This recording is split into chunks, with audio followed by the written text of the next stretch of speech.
Hello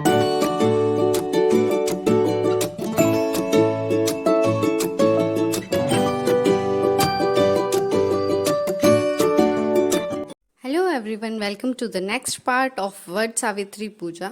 आप लोगों को मेरा लास्ट व्लॉग देख के पता तो चल ही गया होगा कि ये मेरा फर्स्ट पूजा है। शादी के बाद पहली बार मैं ही पूजा कर रही हूँ, इसलिए इतना सारा चीज़ हो रहा है, इतने सारी रिचुअल्स हो रहे हैं। ये 7 बीनी पे पूजा जाता है और उसके बाद फिर जितने भी फ्रूट्स होते हैं सीजनल वो चढ़ाए जाते हैं। फिर बहुत सारी जो मिठाइयाँ होती हैं वो सब चढ़ाई जाती है और पंडित जी को बुला के प्रॉपर पूजा करवाई जाती है।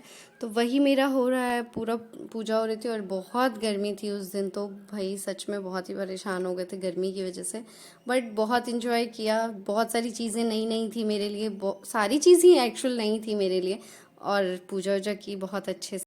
पूजा वट के पेड़ के नीचे की जाती है। उस दिन सारी सुहागनें सुबह नहा धो के अच्छे से तैयार होके पूरा 16 श्रृंगार करके और वट के पेड़ के नीचे जाती हैं। वहीं जाके पूजा वूजा करती हैं और ये लाल धागा पेड़ में बांधती हैं। और वट का पेड़ इसीलिए पवित्र माना जाता है कि उसमें बहुत देवी देवताओं का वास होता है और वो पेड़ जल्दी सूखता नहीं है, बहुत लंबे टाइम तक वो रहता है। इसीलिए उस पेड़ में पूजा की जाती है कि जैसे वो पेड़ हमेशा अच्छे से फलता फूलता रहता है, तो हम लोगों की जो लाइफ है, मैरिड लाइफ है, वो भी आगे बहुत स्मूथली चले, अच्छे से चले। ये व्रत यूपी बिहार की तरफ ज़्यादा मनाया जाता है और बाकी स्टेट में इतना नहीं होता है जितना यूपी बिहार का मेनली ये फंक्शन है और बहुत धूमधाम से मनाया जाता है। मैं एकदम डेडिकेट होकर पूजा कर रही थी और इस पूजा की भी अपनी एक स्टोरी है और वो मैं बताती हूँ। ये व्रत माँ सावित्री और उनके पति सत्यवान जी के लिए किया जाता है। कहा जाता है कि सावित्री जी अपने पति को यमराज से वापस लेके आई थी और उनको जीवित किया था, तो वैसे ही सबका सुहाग अमर रहे और अच्छे से उनकी लाइफ चले। और उस दिन ये जो मेरे हाथ में आप लोग देख रहे हैं कि इनको गुड़वा गुड़िया कहते हैं हम लोगों के लोकल लैंग्वेज में। तो इन लोगों की शादी भी करवाई जाती है और जो भी सुहागन टाइम शादी के बाद वो पूजा करती है तो उनको कहा जाता है ये आपकी बेटी और दामाद हैं और आप इसकी शादी करो, कन्यादान करो अच्छे से। तो वही रिचुअल्स हो रहे हैं यहाँ पे। और ये अभी शादी हो रही है, अभी रेडी किया है इन लोगों को और अब फिर शादी होगी, प्रॉपर फेरे होते हैं। जो कोई वो खुद नहीं करती हैं, कोई और करते हैं, तो ये मेरे मामा मामी हैं जो ये फेरे करवाएंगे।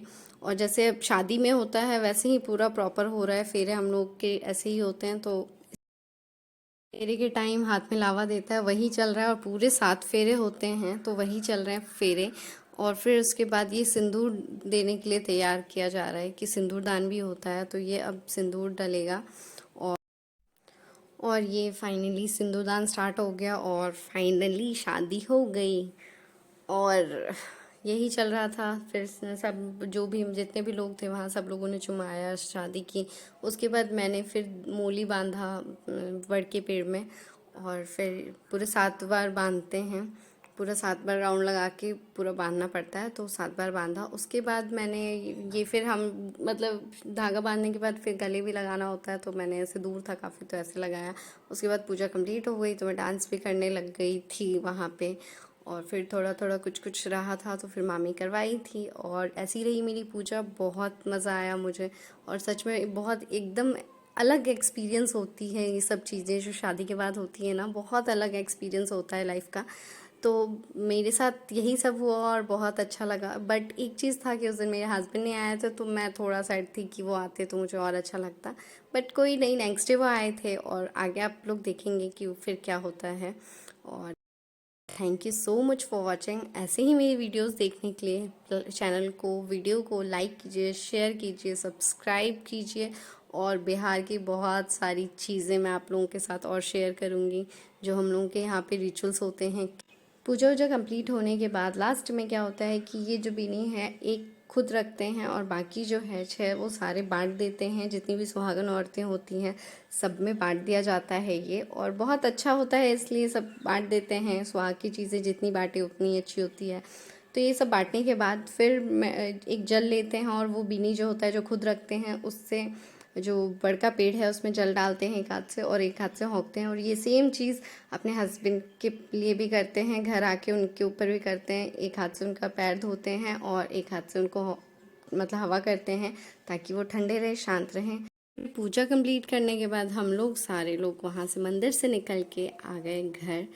ये नेक्स्ट डे नाइट का वीडियो है जब मेरे हस्बैंड ऑफिस से थके हारे दिन भर के निकले हुए शाम को रात में घर पहुंचे थे 10 बजे और फिर मैंने उनके पैर धोए और ये से उनको हवा देते हैं कि जैसे ठंडा रहे। वो हमेशा ज़्यादा ऐसे गुस्सा वुस्सा ना करें, वैसे भी बहुत कम गुस्सा करते हैं और मैं इनको बहुत छेड़ रही थी।